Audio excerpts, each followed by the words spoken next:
The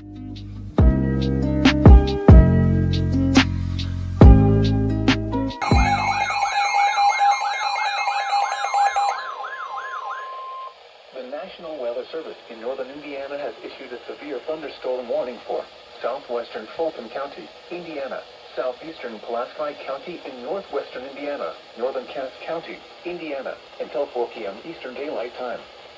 At 3:26 p.m. Eastern Daylight Time, a severe thunderstorm was located near Royal Center, or 10 miles northwest of Logansport, moving south at 30 miles per hour.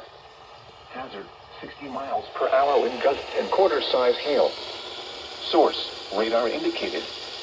Impact, hail damage to vehicles is expected.